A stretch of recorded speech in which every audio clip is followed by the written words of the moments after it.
آج ویو 360 میں امریکی تاریخ کا انتہائی اہم دن، صدر ٹرمپ کے مواخذے کے لیے آج ایوان نمائندگان میں رائے شماری۔ پناہ گزین بچوں کی زندگی کا ایک دن ان کی نظر سے۔ I will promote every girl who plays in every corner.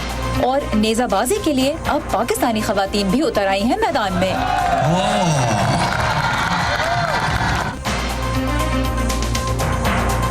امریکی صدر ڈونلڈ ٹرمپ نے ان کے مواخذے کی کوشش کو جمہوریت کے خلاف جنگ قرار دیا ہے۔ امریکہ کی 250 سال کی تاریخ میں آج صرف تیسری مرتبہ منتخب نمائندے صدر کے مواخذے پر فیصلہ کریں گے۔ وائس آف امریکہ کے واشنگٹن اسٹوڈیو میں آپ سب کو خوش آمدید۔ ویو 360 کے ساتھ میں ہوں سارا زمان۔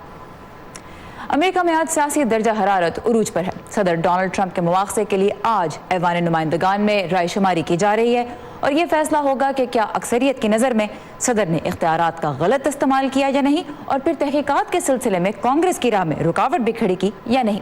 ایوان کا کنٹرول صدر کے مخالفین ڈیموکریٹس کے ہاتھ میں ہے اور امکان یہی ہے کہ مواخذے کے حق میں ووٹ آئے گا۔ آج کی تاریخی کارروائی کی تفصیلات کی طرف بڑھنے سے پہلے دیکھتے ہیں کہ ہم یہاں تک کیسے پہنچے۔ 12 اگست کو ایک سرکاری عہدیدار نے خفیہ شکایت درج کروائی جس میں کہا گیا تھا کہ صدر ٹرمپ نے اپنے اہم انتخابی حریف سابق نائب صدر جو بائیڈن اور ان کے بیٹے کے خلاف تحقیقات کے لیے یوکرین پر دباؤ ڈالا ہے، جس سے انہیں اگلے سال کے انتخابات میں مدد مل سکتی ہے۔ اس شکایت سے قریباً 2.5 ہفتے پہلے 25 جولائی کو امریکی صدر کی یوکرین کے صدر کے ساتھ فون پر بات ہوئی تھی۔ اس وقت یوکرین کے لیے اہم امریکی فوجی امداد بھی رکی ہوئی تھی۔ 11 ستمبر کو یوکرین کے لیے امداد تو جاری کر دی گئی، لیکن تب تک یہ خدشہ زور پکڑ چکا تھا کہ صدر ٹرمپ نے ایسا مزید تحقیقات سے بچنے کے لیے کیا ہے۔ مگر 24 سپٹمبر کو ایوان نمائندگان کی اسپیکر اور ڈیموکریٹ نینسی پیلوسی نے صدر ٹرمپ کے خلاف مواخذے کی کارروائی کے لیے تحقیقات شروع کرنے کا اعلان کر دیا۔ صدر ٹرمپ نے اسے انہیں بدنام کرنے کی سازش قرار دیا۔ اگلے ہی روز یعنی 25 ستمبر کو وائٹ ہاؤس نے یوکرین کے صدر کے ساتھ ٹیلی فونک گفتگو کی تفصیل جاری کی۔ اسی روز ایوان کی انٹیلیجنس کمیٹی نے بند کمرے میں پہلی سماعت منعقد کی، لیکن ریپبلکنز کے شدید اعتراضات پر 13 نومبر سے گواہوں کے بیانات کیمروں کے سامنے لینے کا عمل شروع ہوا، جسے دنیا بھر میں دیکھا گیا۔ 2 ہفتوں کے دوران ٹرمپ انتظامیہ سے منسلک 18 عہدیدار بطور گواہ پیش ہوئے اور بیشتر نے یوکرین سے متعلق صدر کے اقدامات پر تشویش کا اظہار کیا۔ گواہوں کے بیانات اور آئینی ماہرین کی رائے کی روشنی میں 13 دسمبر کو ایوان نمائندگان کی کمیٹی برائے انصاف نے ڈونلڈ ٹرمپ پر اختیارات کے غلط استعمال اور کانگریس کی راہ میں رکاوٹ ڈالنے کے الزامات باقاعدہ عائد کر دیے۔ اس وقت ندیم یعقوب کیپٹل ہل کی عمارت سے ہمارے ساتھ ہیں، جہاں سے کچھ دیر بعد صدر ٹرمپ کے مواخذے کے لیے بحث اور پھر رائے شماری کا آغاز ہوگا اور منتخب عوامی نمائندے بتائیں گے کہ وہ صدر کو عہدے سے ہٹانے کے حق میں ہیں یا نہیں۔ ندیم، سب سے پہلے تو یہی بتائیے کہ ڈیموکریٹک جو پارٹی ہے اس کے کچھ ارکان کی طرف سے تو نینسی پیلوسی پہ ایک عرصے سے ہی بہت دباؤ تھا کہ صدر کا مواخذہ کیا جائے، اب آج ڈیموکریٹس کتنے متحد نظر آ رہے ہیں؟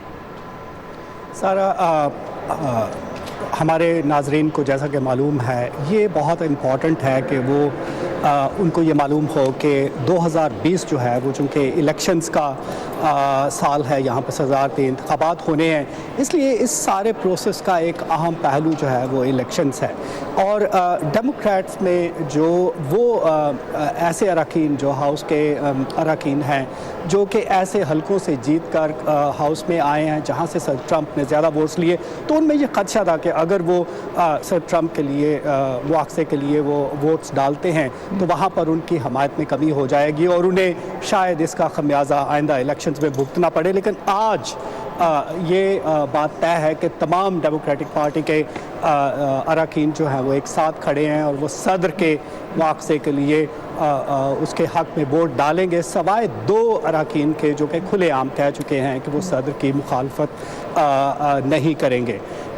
ڈیموکریٹس کا یہ بھی مطالبہ ہے کہ جب یہ عمل جو ہے وہ سینٹ میں جائے، ایوان بالا میں جائے، تو وہاں پر گواہان کے طور پر صدر کے قومی سلامتی کے سابق مشیر جان بولٹن اور ایکٹنگ چیف سٹاف نک مالوینی اور اس کے علاوہ 2 جو قریبی ان کے ساتھی ہیں ان کو گواہان کے طور پر سینٹ میں پیش کیا جائے۔ لیکن سر ٹرمپ چونکہ پہلے اس کی مخالفت کریں، انہوں نے نہیں پیش ہونے دیا، اب بھی ایسا لگتا ہے کہ وہ گواہان جو ہے جو ڈیموکریٹس کا مطالبہ ہے وہ پورا نہیں ہو سکے گا. اور مواخذ صاحب ایسے ایک طرح سے بڑی حد تک دیکھیں تو ایک نمبرز کی گیم ہے اور 435 ارکان ہیں ایوان نمائندگان کے, اور اب تک جو اطلاعات سامنے آ رہی ہیں اس کے مطابق جو speaker of the house Nancy Pelosi ہیں ان کے پاس 218 ووٹس ہیں, تو ایک طرح سے اکثریت ان کے پاس ہے, اور جس کی وجہ سے آج قوی امکان ہے کہ صدر کے مواخذے کے حق میں ہی ووٹ آئے گا.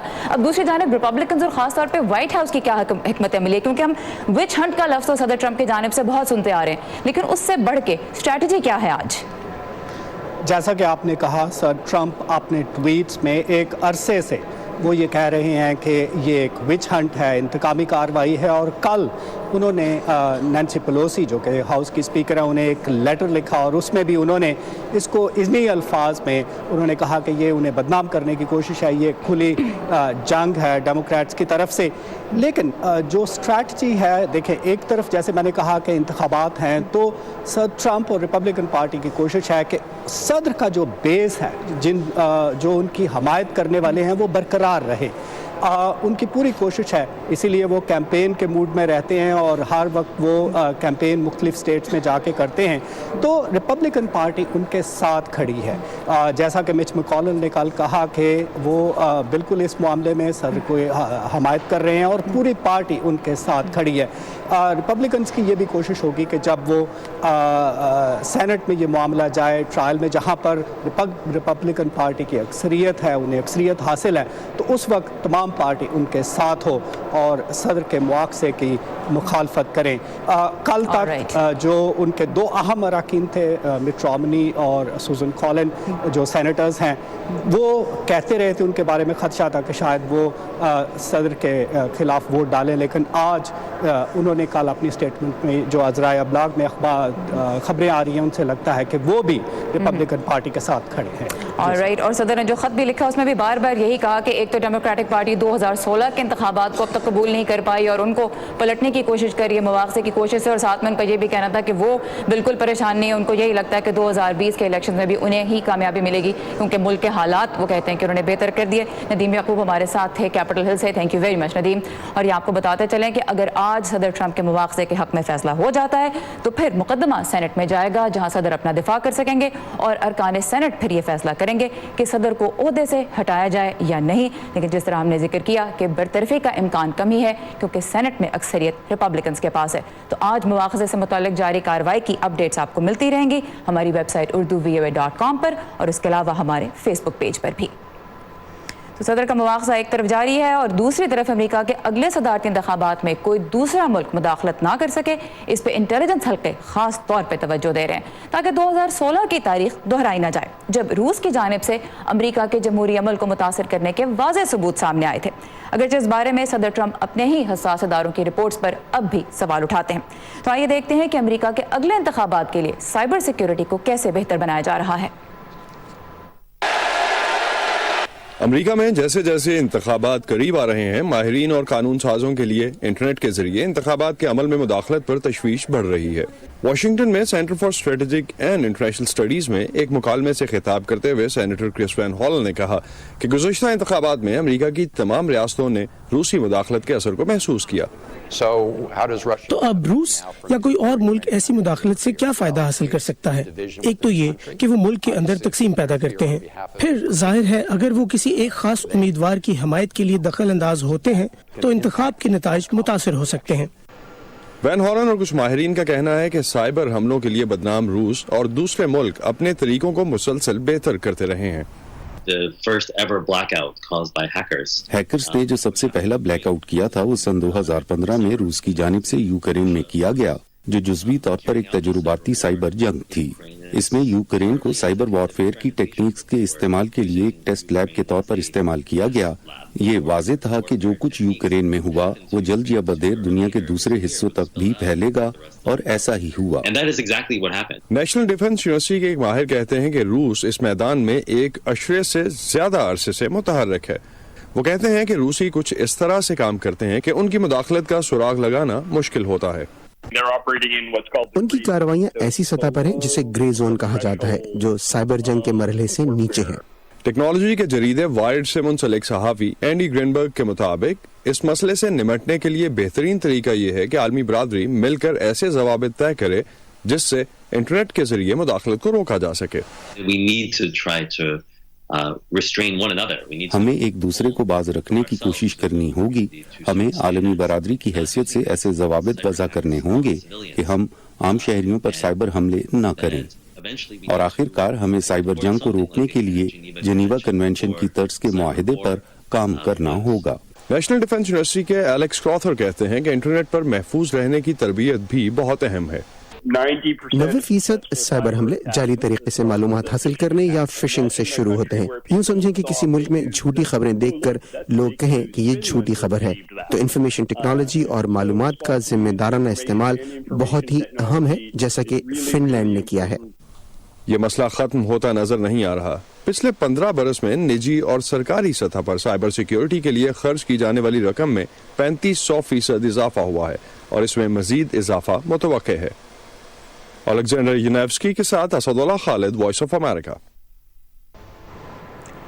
بھارت کے دارالحکومت دلی میں آج بھی شہریت کے قانون میں ترمیم کے خلاف بڑے پیمانے پر مظاہرے جاری رہے اور کئی مقامات پر پولیس کے ساتھ جھڑپیں بھی ہوئیں. تازہ ترین معلومات کے لیے آئیے ہماری ویب سائٹ urduvoa.com پر، اور اگر ویب سائٹ تک رسائی میں آپ کو مشکل پیش آ رہی ہے تو وزٹ کیجیے facebook.com/VOA Urdu کا پیج. ٹویٹر پہ بھی آپ ہمیں فالو کر سکتے ہیں. خبروں کے لیے ہمارا ہینڈل ہے @urduvoa. اب سے 2 ہفتوں بعد سال 2019 ختم ہو جائے گا، اور اس کے ساتھ ہی ایک ایسی دہائی بھی جس نے دنیا بھر میں پناہ گزینوں کی تعداد کو دگنا ہوتے دیکھا. آج ریکارڈ 2.5 کروڑ افراد غربت، لڑائی اور جبر سے بچنے کے لیے دوسرے ملکوں میں پناہ لیے ہوئے ہیں. ان کی مدد کے لیے اقوام متحدہ کے ادارہ برائے پناہ گزین کا پہلا گلوبل ریفیوجی فورم سوئٹزرلینڈ کے شہر جنیوا میں جاری ہے. ادارے کے سربراہ فلیپو گرانڈی نے کہا ہے کہ پناہ گزین کی تعریف پہ توجہ مرکوز کر کے ان کی مدد کے لیے ریاستوں کے ساتھ حکمت عملی پہ بہتر بات چیت کی جا سکتی ہے. قانونی طور پہ پناہ گزین وہ ہے جسے جنگ، تعصب اور دیگر مظالم کے باعث اپنا گھر چھوڑنا پڑے. جنیوا میں جاری فورم میں حکومتوں اور غیر سرکاری اداروں کے اتحاد سے پناہ گزینوں کو روزگار، تعلیم، صحت اور جرائم سے محفوظ رکھنے کے لیے مختلف سہولتیں فراہم کرنے پر میزبان ملکوں کی مدد کے طریقوں پہ غور کیا جا رہا ہے. گلوبل ریفیوجی فورم میں پناہ گزین بھی شریک ہیں اور ان کا کہنا ہے کہ انہیں اگر تعلیم اور روزگار کے مواقع دیے جائیں تو وہ میزبان ملک کا بوجھ کم کر سکتے ہیں. گلوبل ریفیوجی فورم میں ترکی بھی شریک ہے، جس نے ایک طرف تو لاکھوں شامیوں کو پناہ دے رکھی ہے، لیکن دوسری جانب شمالی شام میں اسی کے فوجی آپریشن کے باعث 3 لاکھ کردوں کو اپنے گھروں سے نکل کر عراق میں پناہ لینا پڑی. ایک بچے کے لیے اپنے ہنستے بستے گھر کو چھوڑ کر اچانک سے راتوں رات ایک پناہ گزین بن جانا کیسا ہوتا ہے، آئیے دیکھتے ہیں ایک بچے کی ہی نظر سے.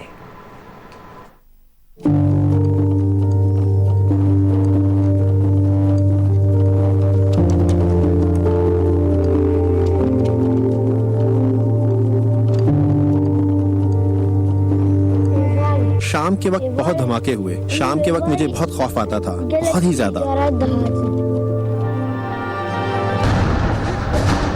اکتوبر میں شمالی شام میں ترکی کی فوجی کارروائی شروع ہونے کے فوراً بعد 7 سالہ حواس محسود اور ان کے گھر والے اپنے آبائی شہر کمیشلی سے فرار ہو گئے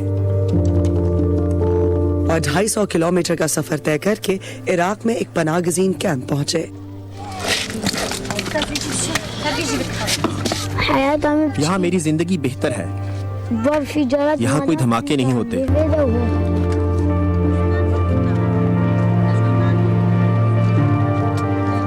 میں چاہتا ہوں میرے علاقے کمیشلی کے حالات بہتر ہو جائیں تاکہ ہم اپنے گھر واپس جا سکیں. ان خیموں میں رہ کر بہت اداسی ہوتی ہے.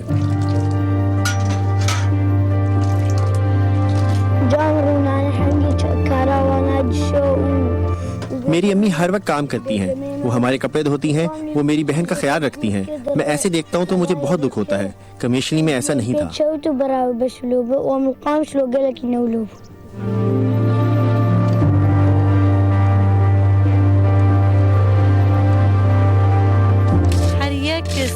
ہم نے بچ نکلنے کے لیے ایک اسمگلر کو $350 فیکس دیے تھے. ہم نے قرض لیا اور فرار ہونے کے لیے اپنا ٹی وی، ڈش واشر اور باقی سب کچھ بیچ دیا.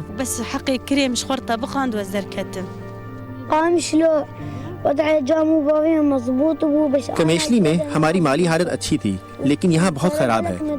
ہمارے پاس پیسے تھے لیکن اب زیادہ نہیں بچے. میری امی ابو سے کہتی ہیں کہ بچوں کے لیے کھانا لے آئیں لیکن میرے والد کے پاس پیسے نہیں ہیں.